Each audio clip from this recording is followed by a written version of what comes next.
لیکن راستے میں ہی اس کی بائک کا ایکسیڈنٹ ہو گیا اور آن سپاٹ اس کی ڈیتھ ہو گئی۔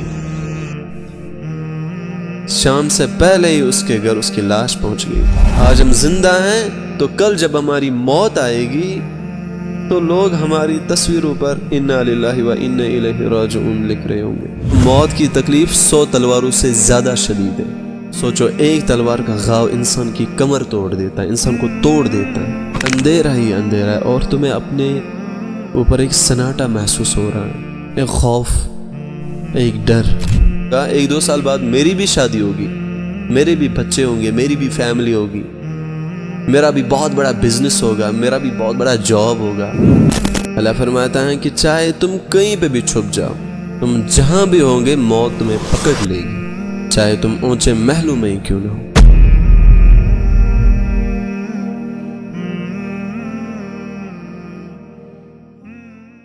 آج اس دور میں ایک چیز سے انسان بالکل غافل ہے۔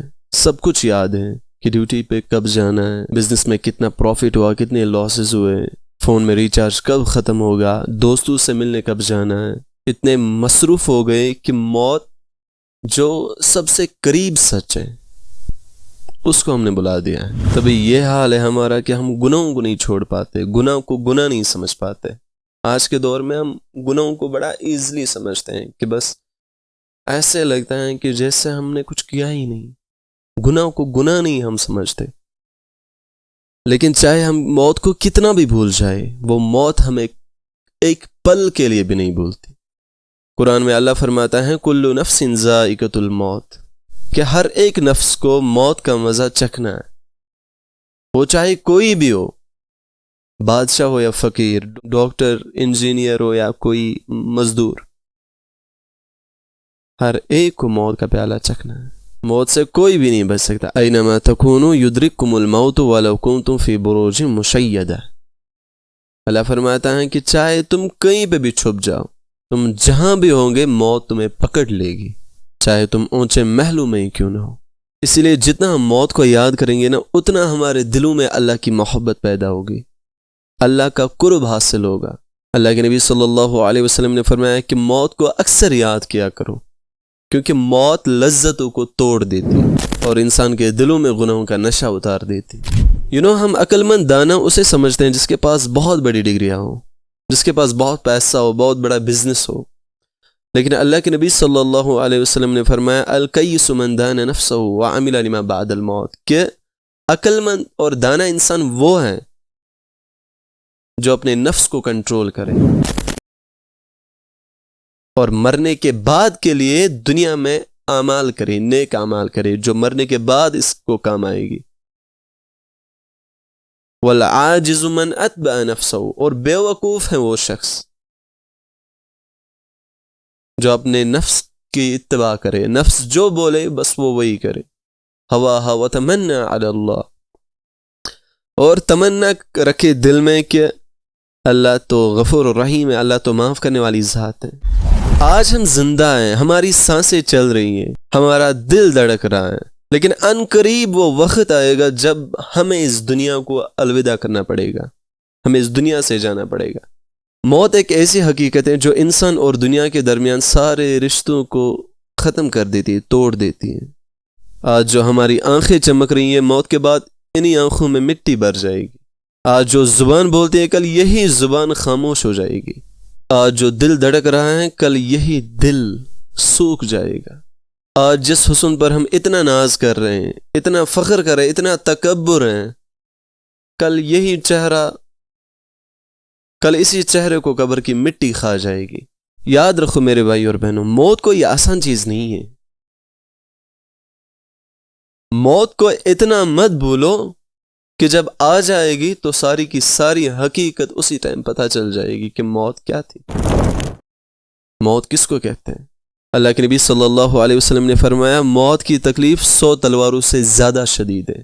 سوچو، ایک تلوار کا گھاؤ انسان کی کمر توڑ دیتا ہے، انسان کو توڑ دیتا ہے، یا ایک انسان کو ایک کانٹا چھپ جائے تو درد سے برا حال ہو جاتا ہے۔ تو سوچو جب ایک گنہگار کو موت کے فرشتے آتے ہوں گے تو اس کا حال کیا ہوتا ہوگا۔ ہمارا موبائل کا بیلنس ختم ہو جائے تو اتنی پریشانی ہوتی ہے، اتنی سنجیدگی، مایوسی، بے سکونی ہوتی ہیں کہ اگر ڈیٹا ختم ہو جائے، نیٹ ختم ہو جائے تو لگتا ہے کہ بس اب کیا ہی کریں، بے سکون ہوتے ہیں. لیکن زندگی کا بیلنس ختم ہو رہا ہے، اس کی ہمیں کوئی پرواہ نہیں ہے، اس کا ہمیں کوئی دکھ نہیں ہے کہ ہم موت کے قریب جا رہے ہیں. ایک دن جو ہمارا گزر رہا ہے، ہم قبر کے نزدیک جا رہے ہیں، اس کی ہمیں کوئی پرواہ نہیں ہے. ہر جنازہ جو ہم دیکھتے ہیں اصل میں وہ ایک سائلنٹ میسج ہوتا ہے ہمارے لیے کہ آج یہ چلا گیا، آج تابوت میں یہ ہے، کل ایک وقت آئے گا جب تم بھی اسی تابوت میں، تمہیں بھی ایسے ہی لوگ اٹھائیں گے، تمہارا بھی ایسے ہی جنازہ ہوگا، تمہیں بھی ایسے ہی قبر میں ڈالا جائے گا. آج ہمارے پاس سب کچھ ہے، پیسہ، گھر، فیملی، دوست، سب، لیکن کل جب موت آئے گی تو سارے کے سارے چلے جائیں گے.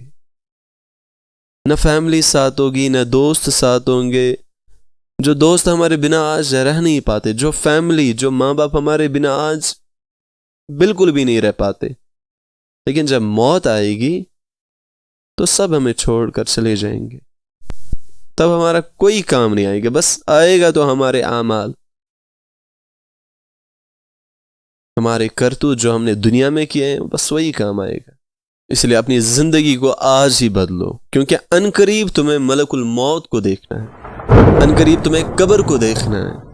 حضرت عثمان رضی اللہ تعالی عنہ جب کسی قبر کے پاس سے گزرتے تو بیٹھ کر اتنا روتے کہ حضرت عثمان رضی اللہ تعالی عنہ کی داڑھی تر ہو جاتی. اور پھر کسی نے کہا کہ اے عثمان، تم اتنا کیوں رو رہے ہو؟ فرمایا کہ اللہ کے نبی صلی اللہ علیہ وسلم سے میں نے سنا کہ قبر آخرت کی منزلوں میں سے سب سے پہلی منزل ہے. جو قبر میں پاس ہو گیا، جو قبر میں کامیاب ہو گیا، اس کی باقی جو منزل ہیں وہ سب پاس ہیں. اس لیے موت پر 110% یقین کرو، یہ سچ مانو کہ you will dye one day. ایک وقت آئے گا، ایک دن آئے گا، تمہاری کہانی ختم ہو جائے گی، کہ تمہاری زندگی کی گھڑی بند ہو جائے گی ہمیشہ ہمیشہ کے لیے. اور کب ہوگی یہ کسی کو پتا نہیں. موت نہ وقت دیکھتی ہے، نہ جگہ دیکھتی ہے. کچھ دن پہلے میرا دوست صبح گھر سے نکلا کام کے لیے، گھر والوں کو یہ یقین دے کے کہ میں شام کو واپس آؤں گا، لیکن راستے میں ہی اس کی بائک کا ایکسیڈنٹ ہو گیا اور آن سپاٹ اس کی ڈیتھ ہو گئی. شام سے پہلے ہی اس کے گھر اس کی لاش پہنچ گئی. لائف از انپریڈکٹیبل، زندگی کا کوئی بھروسہ نہیں ہے. آپ آج زندہ ہو، کیا پتا کل قبرستان میں آپ کی قبر بنی پڑی ہو. ابھی میں یہ ویڈیو بنا رہا ہوں، آپ میرا یہ ویڈیو دیکھ رہے ہو.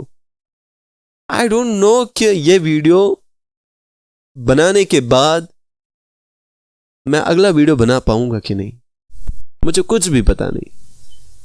آج تم اور میں پلانز بنا رہے ہیں فیوچر کے، کہ فیوچر میں ایسا ہوگا، فیوچر میں ویسا ہوگا. 1-2 سال بعد میری بھی شادی ہوگی، میرے بھی بچے ہوں گے، میری بھی فیملی ہوگی، میرا بھی بہت بڑا بزنس ہوگا، میرا بھی بہت بڑا جاب ہوگا، میرا بھی نام ہوگا. لیکن سوچو، بہت سارے ایسے لوگ تھے جنہوں نے ایسے ہی خواب بنا کے رکھے تھے، جنہوں نے ایسے ہی پلانز بنا کے رکھے تھے کہ کل ایسا ہوگا، کل ویسا ہوگا، کل میں یہاں جاؤں گا، فیوچر میں یہ کروں گا. لیکن آج ان کی قبریں ہیں قبرستان میں، ان کے سارے پلان سب ختم ہو گئے. موت نے سب کچھ ختم کر دیا. موت کا سب سے بڑا ثبوت یہ ہے کہ ہم روز اپنی آنکھوں سے لوگوں کے جنازے اٹھتے دیکھتے ہیں، لیکن خود ایسا لگتا ہے کہ جیسے ہمیں کبھی مرنا ہی نہیں، جیسے ہمیں کبھی موت ہی نہیں آئے گی. اللہ کے نبی صلی اللہ علیہ وسلم نے فرمایا، قبر یا تو جنت کے باغوں میں سے ایک باغ ہے، یا جہنم کے گڑھوں میں سے ایک گڑھا. اب تم پہ ڈیپینڈ کرتا ہے کہ تم دنیا میں قبر کے لیے کیا محنت کرو گے. تمہیں اگر جنت بنانی ہے قبر تو دنیا میں اس کے لیے محنت کرنی ہے، یا اگر جہنم ہی چاہتے ہو تو پھر اللہ کے منکر بن جاؤ، اللہ کے راستے کو چھوڑو، اللہ کی کہی ہوئی بات پر مت کرو عمل، اللہ کے جو حکم ہیں اور نبی صلی اللہ علیہ وسلم کے حکم ہیں ان کے خلاف چلو، تو جہنم کا گڑھا بن جائے گا قبر۔ سوچو، دنیا ہمیں ہنسا رہی ہے، انٹرٹینمنٹ ہمیں بزی کر رہی ہے، سوشل میڈیا ہمیں غافل بنا رہی ہے، ہم بھول گئے کہ ایک دن ہم بھی انا للہ و انا الیہ راجعون بن جائیں گے۔ آج ہم زندہ ہیں تو کل جب ہماری موت آئے گی تو لوگ ہماری تصویروں پر انا للہ و انا الیہ راجعون لکھ رہے ہوں گے۔ آج ہم سوشل میڈیا پر ایکٹیو ہیں، کل موت کے بعد ہمارا اکاؤنٹ ہی ڈیڈ اکاؤنٹ بن جائے گا۔ اسی لیے میرے بھائی اور بہنوں، ہر دن موت کو یاد کرو، ہر ایک پل، ہر ایک دن اپنی زندگی کا آخری دن سمجھو، یہ سمجھو کہ مجھے مرنا ہے، مجھے ایک دن اس دنیا سے چلے جانا، اور موت کو یاد کرو۔ اس سے کیا ہوگا؟ اس سے آپ کو اللہ کی محبت پیدا ہوگی، اپنے دل میں آخرت کی فکر جاگ جائے گی، اور آپ گناہوں سے بچ جاؤ گے، نفس کنٹرول میں آ جائے گا۔ چلو ایک طریقہ بتاتا ہوں جس سے آپ کو ہر وقت موت یاد رہے گی۔